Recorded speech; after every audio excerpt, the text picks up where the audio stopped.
Assalamualaikum warahmatullahi wabarakatuh. Jam di tanganku baru menunjukkan pukul 10 pagi waktu Beijing, China. Waktu sholat Jumat masih 3 jam lagi. Seorang laki-laki terlihat mendekati masjid. Lelaki itu sejenak berdiri ragu di depan masjid. Ada rasa enggan buat melangkahkan kaki ke dalam masjid. Apalagi setelah melihat tulisan di pintu gerbang masjid yang ditulis dalam bahasa China, Inggris dan Arab yang berbunyi, "Hanya buat Muslim." Tetapi lelaki itu menepis keraguannya dan memberanikan diri memasuki masjid.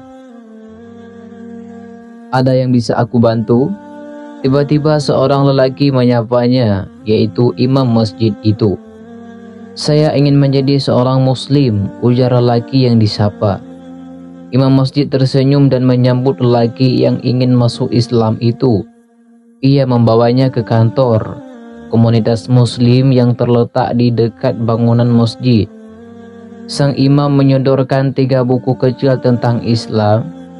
Ia ingin lelaki itu lebih mempelajari tentang agama Islam, agama yang ingin dipeluknya. Lelaki muda itu ternyata bukan hanya membaca semua buku tersebut, tapi membaca banyak buku lainnya tentang Islam. Ia pun sering mengajak beberapa imam di masjid buat berdiskusi buat membuktikan bahwa ia tahu apa yang ia ingin lakukan. Akhirnya, seorang imam menuntunnya mengucapkan 2 kalimat syahadah dan lelaki muda itu resmi menjadi seorang Muslim. Lelaki itu ialah Jang, yang setelah masuk Islam menggantikan namanya menjadi Salim. Setelah bersyahadah, Salim menceritakan mengapa ia ingin menjadi seorang Muslim. "Semuanya berawal dari daging babi," kata Salim sambil tersenyum. Ajaran Islam buat makan makanan secukupnya, termasuk embargo makan daging babi. Memicu rasa ingin tahu Salim dan mendorongnya buat mencari tahu lebih jauh tentang Islam.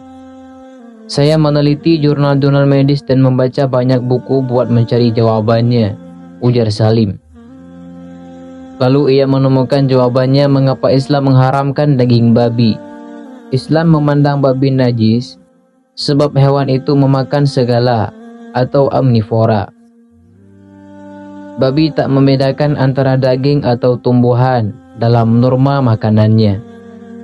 Berbeda dengan sapi atau domba misalnya, yang hanya makan tumbuh-tumbuhan.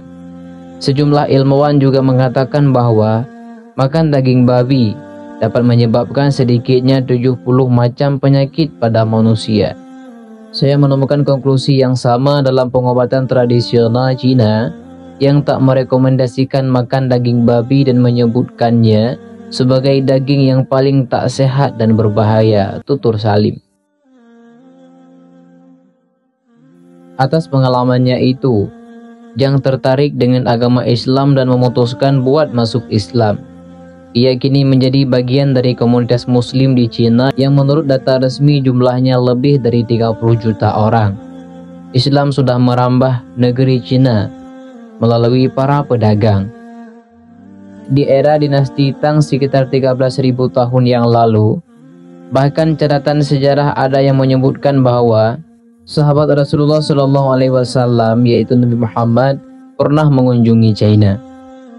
Meski komunitas Muslim di Cina cukup besar, mereka kerap menjadikan sasaran penindasan dan subordinat pemerintah Cina yang berhaluan komunis. Tetapi siapa yang dapat menghalangi cahaya Islam dan hidayah yang Allah Subhanahu wa Ta'ala berikan pada umatnya? Jang atau Salim ialah salah satu contohnya. Ia mendapatkan hidayah itu dengan latar belakang yang unik, hanya sebab masalah daging babi. Wallahu a'lam bishawab.